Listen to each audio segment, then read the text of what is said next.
Wenn du dir mal so deinen perfekten, durchstrukturierten Alltag vorstellst, also hier bei uns, dann hast du unbewusst wahrscheinlich so eine Art Fahrplan im Kopf. Oh ja, 100%ig. Genau, der Wecker klingelt, der Kaffee läuft durch, du fährst zur Arbeit. Alles hat seine feste Spur, sozusagen. Es ist halt berechenbar. Man hat die absolute Kontrolle. Ne? Richtig. Aber was passiert eigentlich, wenn du diesen schönen Fahrplan nimmst, ihn einfach zerreißt und komplett in den uruguayischen Wind wirfst? Ja, dann landest du vermutlich ziemlich unsanft in der Realität von Südamerika, würde ich sagen. Absolut. Und genau das schauen wir uns heute an. Also, herzlich willkommen zu einer neuen Analyse hier in der Redaktion von Mathis Mate. Missionen. Hallo auch von mir. Wir wühlen uns für dich heute wieder durch das wirklich faszinierende Archiv des Heidrich-Blogs von Gabi und Steffen. Und zwar sind wir im Monat April 2018 angekommen. Ein fantastischer Monat. Also voller Kuriositäten. Ja, total. Aber bevor wir da reinspringen, müssen wir vielleicht eine Sache kurz klarstellen. Weil wenn du jetzt als Zuhörer denkst, Moment mal, 2018, das ist ja ewig her. Ja, lass dir da wirklich gesagt sein. Genau deshalb ist das pures Gold. Exakt. Also es ist ein unbezahlbares, zeitloses Archiv. Was Gabi und Steffen da auf ihrer Farm leisten, das veraltert ja nicht. Nein, überhaupt nicht. Es ist wirklich diese authentische Blaupause dafür, wie das Leben in Uruguay wirklich abläuft. So ganz ohne diesen Instagram-Filter. Oder diese geskripteten Doku-Soaps im Fernsehen, wo alles dramatisiert wird. Oh Gott, ja. Wir ziehen da echt den Hut vor den beiden. Dieser Mut und diese radikale Offenheit auf der Chakra, das ist einfach fantastisch für jeden, der sich für das Land interessiert. Definitiv. Das ist das pure, echte Leben. Und das ist ja auch genau die Realität, auf die sich Mathis und seine Frau gerade vorbereiten. Richtig. Die beiden durchforsten das ja auch. Aber lass uns noch mal einen ganz kurzen Schritt zurückgehen zu unserer letzten Folge. Oh ja, der März 2018. Das war ja fast schon ein Survival-Thriller, oder? Absolut. Also der März war ein reiner Härtetest. Die extreme Dürre, dann dieser leichtsinnige Nachbar, der einfach Äste verbrannt hat. Ja, und den massiven Flächenbrand ausgelöst hat. Wahnsinn. Genau. Und als ob das nicht genug wäre, stürzt Steffen dann beim Wassertank abladen. Mit dem ledierten Steißbein. Und sie mussten trotzdem nachts im Dunkeln diese Alfalfa-Ernte reinholen. Ja, weil die Nährstoffe sonst weggewiesen wären. Aber es gab ja auch diese herrlich skurrilen Highlights, ne? Stimmt, diese 5 winzigen Perlhuhnküken, die da wie so eine kleine Security über den Hof patrouilliert sind. Und Steffen beim Ginetedas Reiterfest, wie er da die Einheimischen beim Kartenspielen komplett abgeräumt hat. Und den ganzen Gewinn direkt in eine Lokalrunde Bier investiert hat. Besser kann man sich ja gar nicht integrieren. Das war echt ein feuchtfröhliches Ende für so einen harten Monat. Ja, und damit landen wir jetzt quasi im April 2018. Nach diesem extremen Überlebensmodus soll da ja scheinbar so ein bisschen der Alltag einkehren. Angeblich, ja. Ja, angeblich. Denn Alltag bedeutet in Uruguay eben, wie wir gelernt haben, etwas völlig anderes. Lass uns doch mal direkt mit der Logistik anfangen. Ein Riesenthema. Total. Wie bewegt man Tiere und Material von A nach B, wenn man eben nicht mal kurz beim Spediteur um die Ecke anrufen kann? Also bei Kleintieren läuft das noch sehr pragmatisch. Gabi und Steffen transportieren da Katzen und Hasen einfach ganz klassisch im Karton. Okay, das kennt man ja noch. Genau, aber bei Hühnern wird es dann wild. Wenn man so einzelne Hühner hat, trägt man die wohl in so einem speziellen Netz. Ja. Aber Gabi und Steffen haben im April 100 Stück auf einmal transportiert. 100? Ja. Und da wird dann einfach ein gigantisches Netz über die komplette Ladefläche vom Pickup geworfen. Ich versuche mir gerade diese Geräuschkulisse vorzustellen. Der Angestellte von den beiden war jedenfalls mächtig stolz auf diesen flatternden Transport. Das glaube ich. Aber richtig absurd wird es ja eigentlich erst bei den Großtieren. Alles ab Schafgröße ist ja auf einmal ein massiver bürokratischer Akt. Ja, da kommst du in so eine Art bürokratische Parallelwelt. Also alles, was so groß ist wie ein Schaf, braucht zwingend einen offiziellen Transportschein. Und die Rinder, die haben doch diesen Chip im Ohr, oder? Genau, bei Schafen reicht es, wenn die als Masse registriert sind. Aber jede einzelne Kuh in Uruguay hat einen digitalen Chip im Ohr. Aber warum dieser krasse Hightech-Aufwand nur bei den Rindern? Das hat einen ganz simplen Grund, nämlich den Export. Die wollen ja ihr Fleisch nach Europa und in die USA verkaufen. Und mit diesem Chip kannst du die Kuh buchstäblich von der Wiege bis zur Barre nachverfolgen. Krass! Ja, lückenlose Kontrolle. Okay, das verstehe ich ja noch. Aber jetzt kommt das Stempelchaos und das fand ich so witzig zu lesen. Oh ja. Man hat dieses hochmoderne, digitale Chipsystem und dann muss man mit einem Haufen Papier vor der Fahrt zur örtlichen Polizei, um das abstempeln zu lassen. Genau, im tiefsten Campo. Ja. Und dann weiß der diensthabende Polizist oft selber überhaupt nicht, wo auf diesen 20 Zetteln er jetzt seinen Stempel hinsetzen soll. Er stempelt dann einfach irgendwo, wo es offiziell aussieht. Also das ist wie so eine lustige Videospiel-Quest, wo der Questgeber selber total verwirrt ist von seiner eigenen Aufgabe. Exakt so kann man sich das vorstellen. Und wenn du am Ziel ankommst, darfst du direkt zur nächsten Polizeistation fahren und die Ankunft wieder abstempeln lassen. Aber zeigt uns dieses Stempelchaos nicht eigentlich total schön, dass diese formellen Regeln in Uruguay zwar existieren, aber im Alltag dann doch extrem menschlich und improvisiert gehandhabt werden? Absolut. Die Regeln sind da, aber am Ende machen das immer noch Menschen, die sich irgendwie arrangieren. Und Gabi und Steffen haben sich übrigens eine sehr handfeste Lösung für diese Transporte angeschafft. Ah, der Trailer. Genau, ein maßgefertigter, doppelachsiger Trailer. Endlich nicht mehr leihen. Richtig. Aber wenn man diese bürokratischen Logistikgeschichten hört, dann muss ich immer an Mattes und seine Frau denken. Oh ja, total. Die beiden prüfen ja ihre Infrastruktur momentan auch absolut akribisch.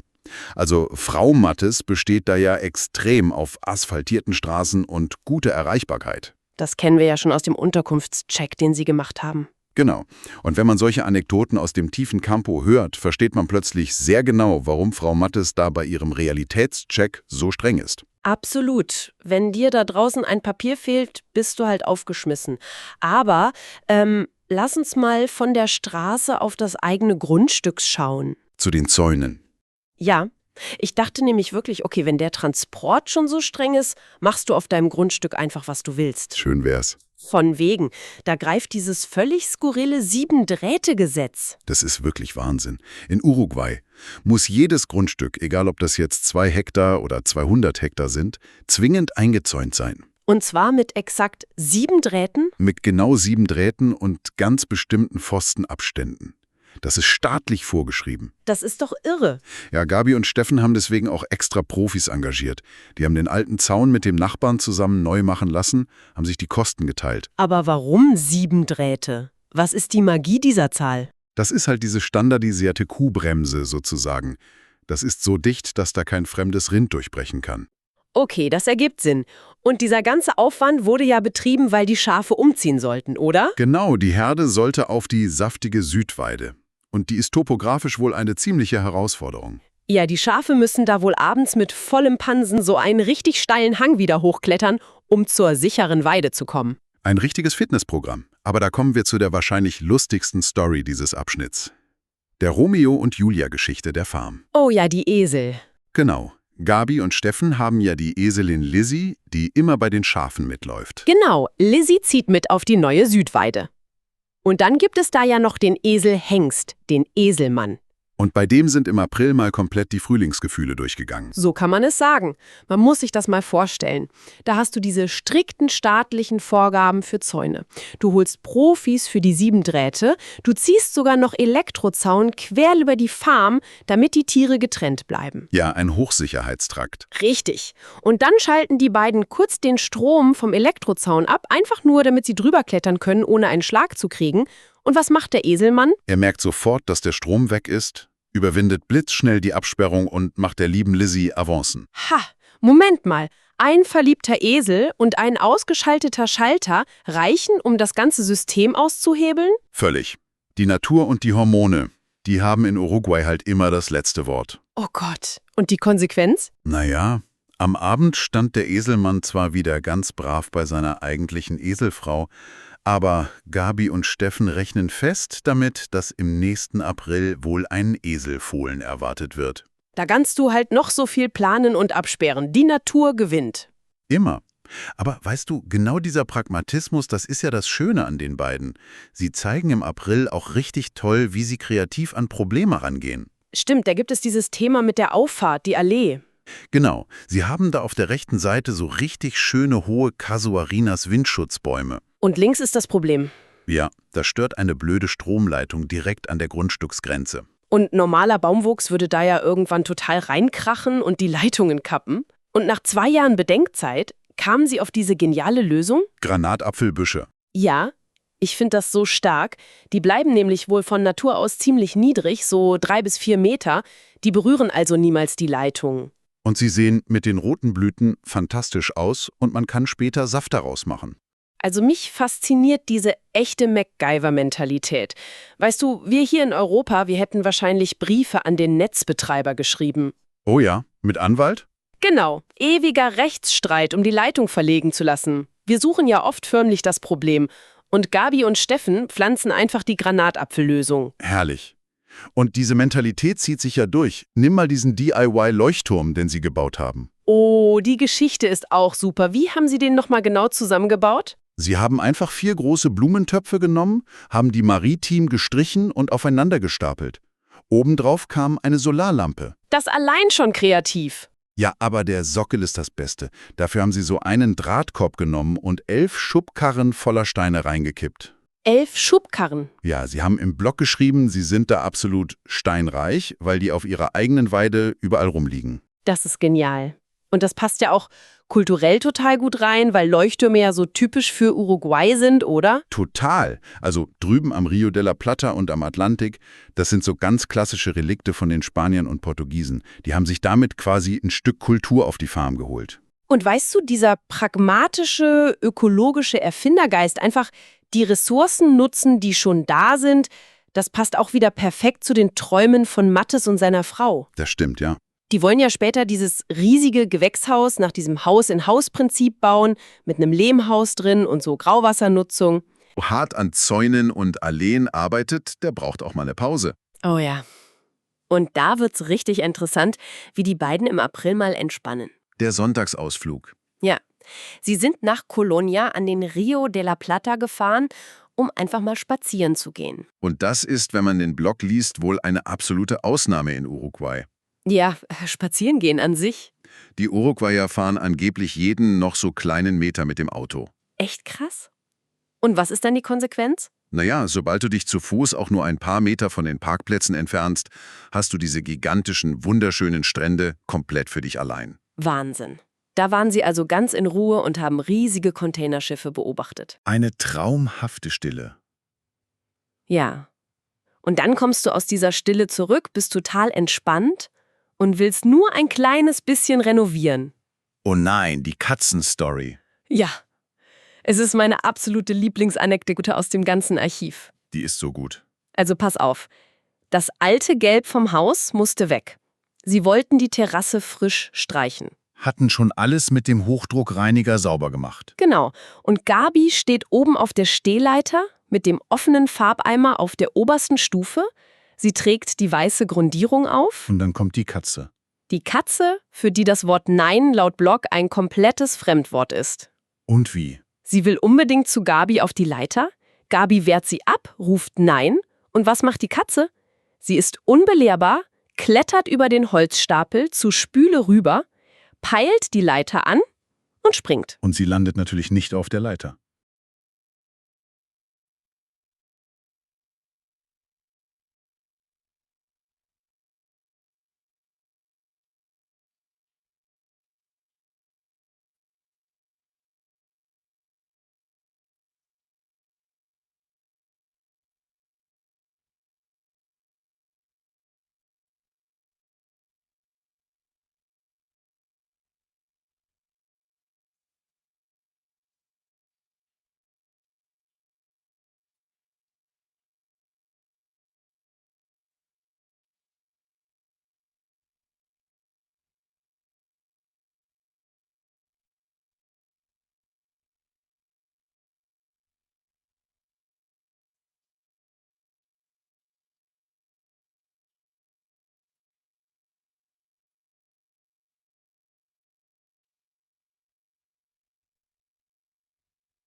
Sie landet exakt mit voller Wucht in dem offenen Farbeimer mit der weißen Grundierung. Nee, oder? Doch.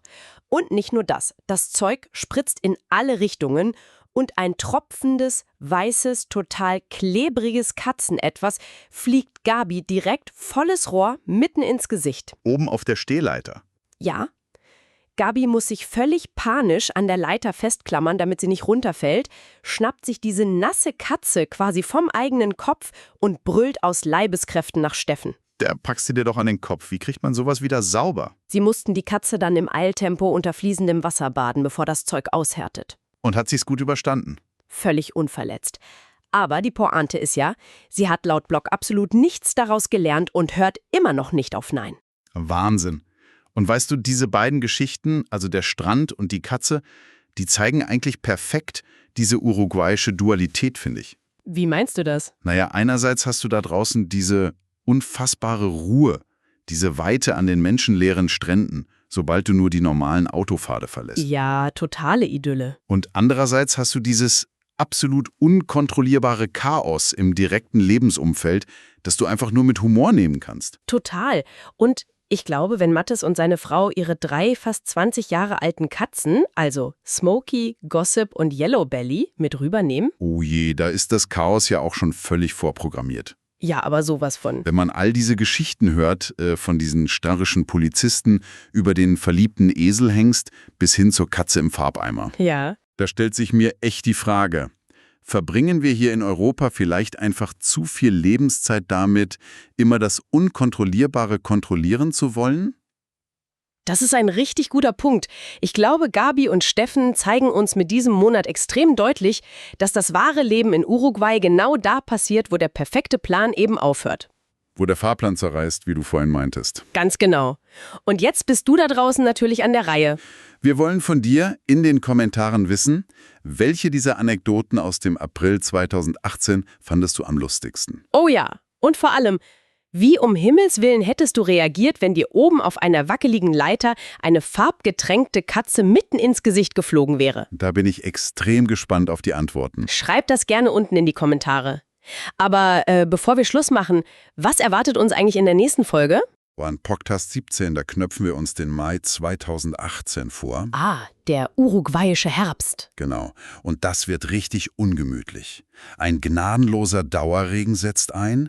Die ersten Lämmer kommen viel zu früh auf die Welt. Oh nein. Gabi und Steffen stoßen da wirklich schmerzhaft an ihre allerletzten Grenzen. Und es gab doch auch noch so eine absurde Autogeschichte, oder? Ja, ein völlig verrücktes Autoproblem, so eine Nervenprobe, die Steffen im Blog wirklich nur noch als Uruguay Live betiteln konnte. Da bin ich schon richtig heiß drauf. Das dürft ihr auf keinen Fall verpassen. Wir ziehen uns auf jeden Fall warm an für den Mai. Das machen wir. Also, herzlichen Dank fürs Zuhören. Das war's von uns, eurem Redaktionsteam. Bis zum nächsten Mal bei Mattes Mate Missionen. Macht's gut und bis zur nächsten Mission.